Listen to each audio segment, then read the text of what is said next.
Good morning बच्चों। इससे पिछली वीडियो में मैंने आपसे ठोस पदार्थों की द्रवों में विलेयता के संबंध में चर्चा की थी। आज मैं आपसे गैसों की द्रवों में विलेयता के संबंध में चर्चा कर रहा हूं। अगर आपको मेरी ये वीडियो अच्छी लगे तो इसे लाइक, शेयर और सब्सक्राइब करना ना भूलें, जिससे मेरी आने वाली वीडियो की नोटिफिकेशंस आपको प्राप्त हो सके। तो आइए शुरू करते हैं गैसों की द्रवों में विलेयता। गैसें द्रवों में घुलकर समांग विलयन बनाती हैं।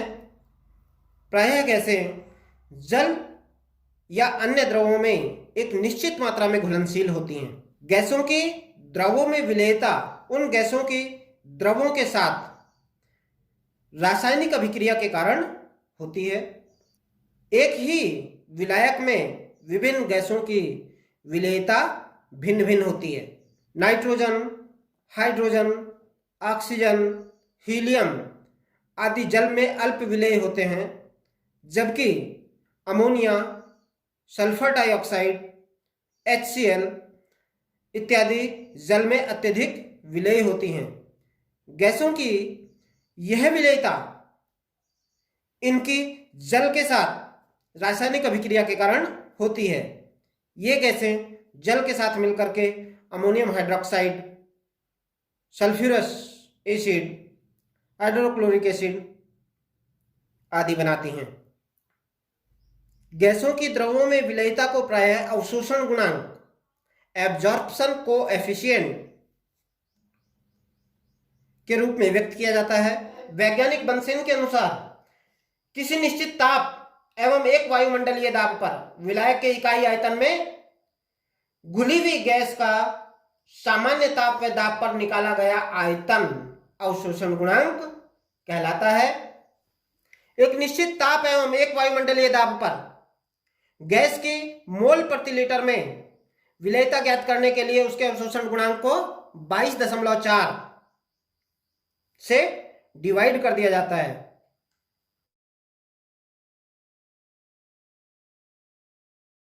यह गैस का नॉर्मल टेम्परेचर एंड प्रेशर, सामान्य ताप तथा दाब पर वह आयतन है जो कि इकाई आयतन के द्रव द्वारा किसी निश्चित ताप पर तथा गैस के इकाई आंशिक वायु मंडलीय दाब पर घुलित होता है। अवशोषण गुणांक को अल्फा द्वारा प्रदर्शित किया जाता है यदि किसी निश्चित ताप पर द्रव के V आयतन में P आंशिक दाब पर गैस के V0 आयतन घुलते हैं, तो उस ताप पर द्रव में गैस के अवशोषण गुणांक अल्फा को गणितीय रूप में निम्न प्रकार प्रदर्शित किया जा सकता है। Alpha equal to V0 upon PV। गैसों की द्रवों में विलेयता को विभिन्न कारक प्रभावित करते हैं, जैसे गैस की प्रकृति।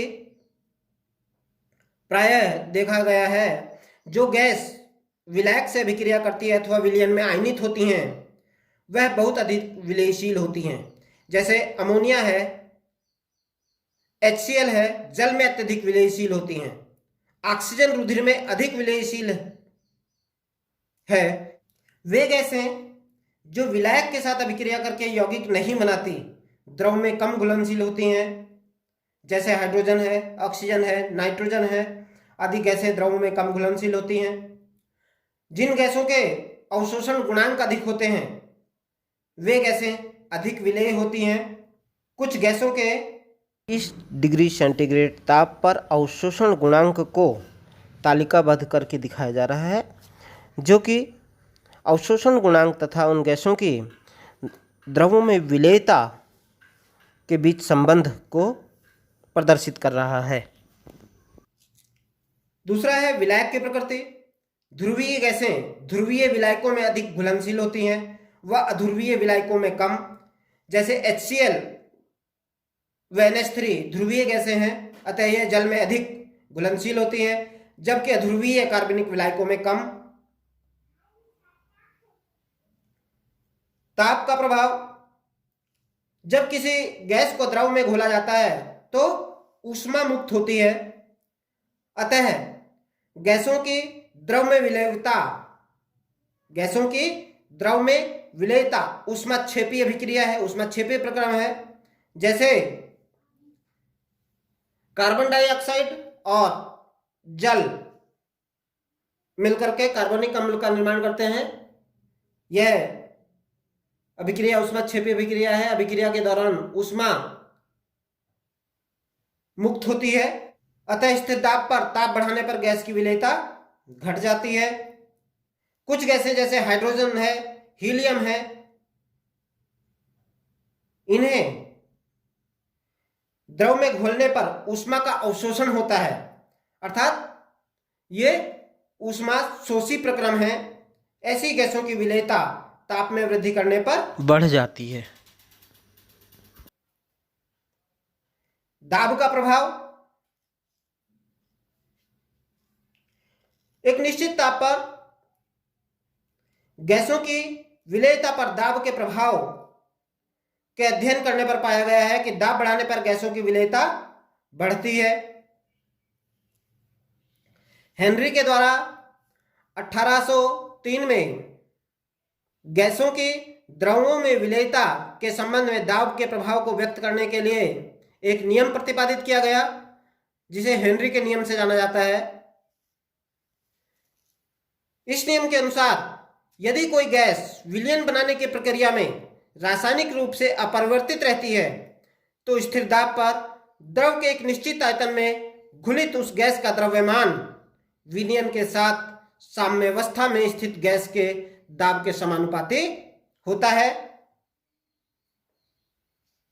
अर्थात स्थिर ताप पर किसी गैस की विलेयता गैस के दाब के समानुपाती होती है।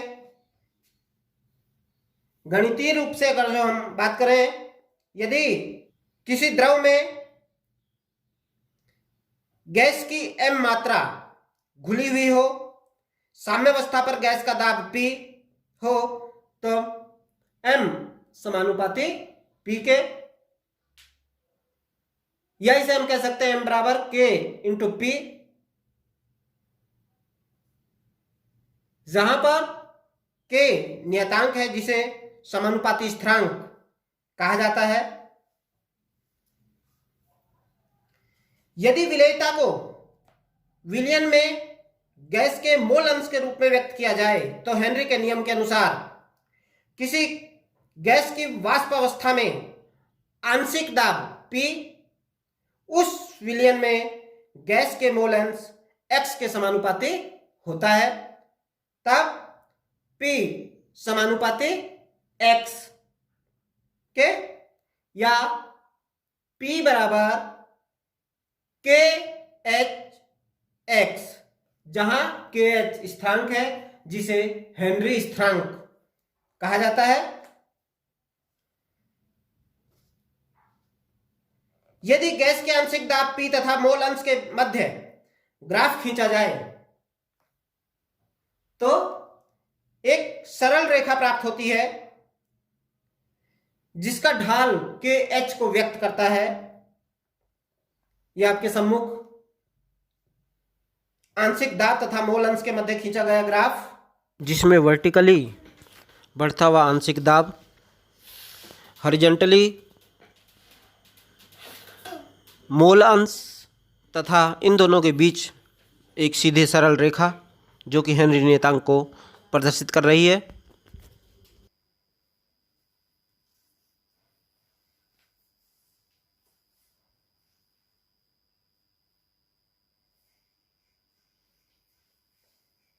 जैसे कुछ गैसों के हेनरी स्थिरांक के मान, यह आपके सम्मुख एक तालिका। तो हेनरी के नियम के अनुसार गैस का मोल अंश बराबर P आंशिक दाब अपॉन KH। इस प्रकार समान दाब पर गैसों की विलेयता हेनरी स्थिरांक के व्युत्क्रमानुपाती होती है। अर्थात इसका अर्थ क्या होगा कि समान दाब पर गैसों की विलेयता हेनरी स्थिरांक के व्युत्क्रमानुपाती होती है। इसका मतलब है जिन गैसों के हेनरी स्थिरांक अधिक हैं उनकी विलेयता कम होती है और जिनके हेनरी स्थिरांक कम है उनकी विलेयता अधिक होती है। ताप बढ़ाने पर नाइट्रोजन और ऑक्सीजन के हेनरी नियतांक के मान बढ़ते हैं, अतः इनकी विलेयता ताप बढ़ाने पर घट जाती है। हेनरी नियम की सीमाएं। हेनरी का नियम केवल आदर्श गैसों के लिए ही मान्य है, लेकिन फिर भी इस नियम का उपयोग कम दाब पर वास्तविक गैसों के लिए किया जा सकता है, क्योंकि कम दाब पर वास्तविक गैस आदर्श गैस की भांति व्यवहार करती हैं। यह नियम उन गैसों पर ही लागू होता है जो विलायक के साथ कोई रासायनिक अभिक्रिया नहीं करती। जो गैसें विलयन में रासायनिक परिवर्तन प्रदर्शित करती हैं या रासायनिक अभिक्रियाएं कर लेती हैं, उन गैसों पर यह नियम लागू नहीं किया जा सकता।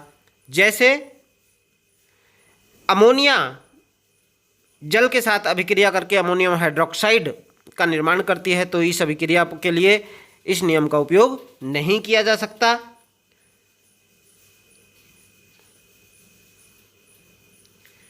यह नियम उन गैसों के लिए भी लागू नहीं होता जो जल या किसी अन्य द्रव में घुलकर आयनों में विघटित हो जाते हैं। जैसे यह नियम HCl पर लागू नहीं किया जा सकता, क्योंकि HCl जल में घुलकर हाइड्रोजन आयन और क्लोराइड आयन में विघटित हो जाता है। हेनरी नियम के अनुप्रयोग। शीतल पेय अथवा सोडा वाटर में कार्बन डाइऑक्साइड की विलेयता बढ़ाने के लिए बोतल को उच्च दाब पर बंद किया जाता है। गहरे समुद्र में गोताखोरों को उच्च दाब की वायु से श्वास लेना पड़ता है, अतः उच्च दाब पर वायु में उपस्थित नाइट्रोजन और ऑक्सीजन के ब्लड में विलेयता अधिक हो जाती है। जब गोताखोर सतह पर जाते हैं तो घुली हुई गैसें बुलबुलों के रूप में ब्लड में से निकलती हैं।